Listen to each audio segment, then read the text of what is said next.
Hello, everyone. I am back. I know I've been months and months gone, but I just haven't had the time. Work's been busy.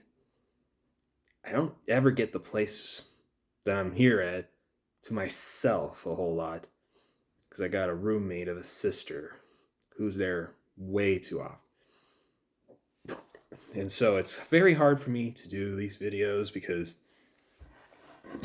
she can hear very, very sensitively, and then she reacts, and then I'd have to stop the video all over and start all over again. So it gets annoying. But I love my sister. Just for the record, I do. I hope everyone had a good 2023. For me, this was kind of an up and down year for me. I mean, there were some good moments. There were. And there were some iffy moments.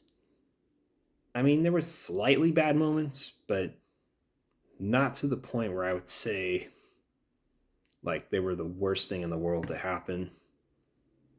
But in my review of my year of 2023, I would say my highlights for that year would be I went to Disneyland 4 times this year.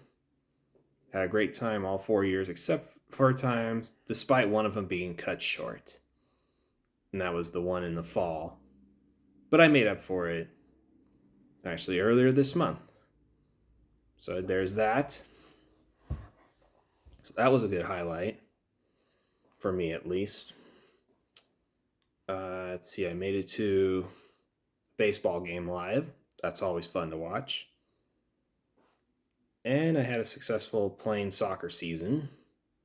So that went well as well. And the amount of overtime hours. So, hey, there was some extra money. And I got a new car as well. So that helps as well. So there were some highlights. There were some good highlights this year. So there is that. The downfall part of it, or the iffy part of it, as we like to call it, was actually in the early stages of the year. So yeah, this year started off kind of rocky for me. And personally, first part of it was getting hit with COVID back in February. The day after the Super Bowl. I mean, it just hit me like a ton of bricks. That day I came to work and I just had to leave feeling really lousy.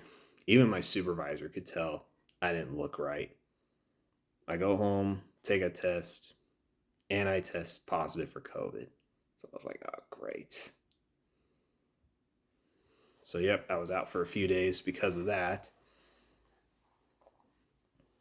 But it was a small case, so I did recover within a few days from that. So, and the lucky part of it too is it was right before a 3 day weekend. So, President's Day. So, after that, I was able to come back to work.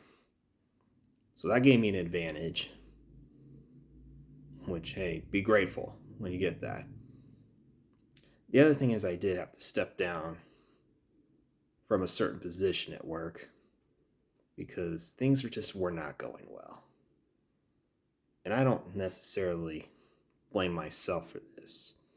Things just were not going well. Not necessarily on my part, but that, and to the point it was just, yeah, like I'll step down. I still wanted to work with the company, but just not in that particular position. So I'm there and I'm actually enjoying better as far as that goes. Less pressure, less, yeah, criticism. You know how it goes. And there's that. Still got to spend a lot of time with my dad. He was one of my soccer coaches, which is always a nice feeling when you get to spend time more so with your family. And I'm enjoying watching hockey games because it's my favorite sport to watch. And there you have it. My full review of 2023. And overall, wasn't a bad year, but it wasn't like a great year. But we'll see. We'll have to see what 2024 brings for me. And I hope everyone else has a good 2024. So just a shout out for an early Happy New Year. And goodbye to 2023. Thank you so much for watching. Like and subscribe, comment down below. And thank you so much for watching. I'll be back again soon.